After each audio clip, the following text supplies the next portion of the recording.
Now, I'm going to show you something here that I hesitated doing, but this is the happy face of President Gbagbo. This is the face I know. This is the president who's been president since 2000, and he's gone through a lot of these same problems, but he stood up against the French and against Ouattara up in the north. Now he's been captured, and I'll show you what he looks like today. This is 3 days ago. This is today. His face is beat in from the side. He's there, he's being held on this side by someone while they're mashing his face. Then there's Simone, his wife. I happen to know her very well.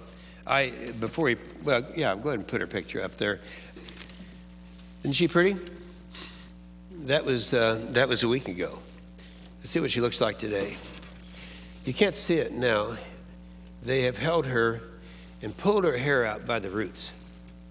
And they went out in the streets and say, this is the hair of Simone Gbagbo. I don't know what else they did to her. Use your own imagination. Brutally murdered. Now, who are these people? They were the Ouattara forces. And do you think we just made that up? Put the next one up. There they are. All of these are identified leaders of the Ouattara forces, holding her, and see what they're doing to her, and beating her and pulling her hair out. And that's what's happening today.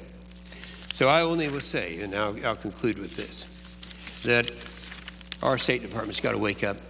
You can't assume that if the United Nations is doing something that it's right. And we have to understand that there is this half of a continent called Sub-Saharan Africa. And those people, their lives are worth just as much as they're worth in Kosovo or Bosnia or the United States or any of the other places where we go and we try to save lives. And so again, I would say to any of our friends in any of the presidents of any of the countries in Sub-Saharan Africa, put that back up.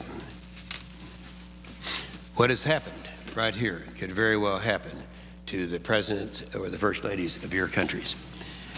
I want to ask three things. Number one, stop the firing that's going on right now. People are being murdered as we speak, Madam President. Stop it. We can do it. We've got the power to do it. Our State Department has to get with the United Nations and make it happen, in spite of what the French might want. And number two, send them into exile.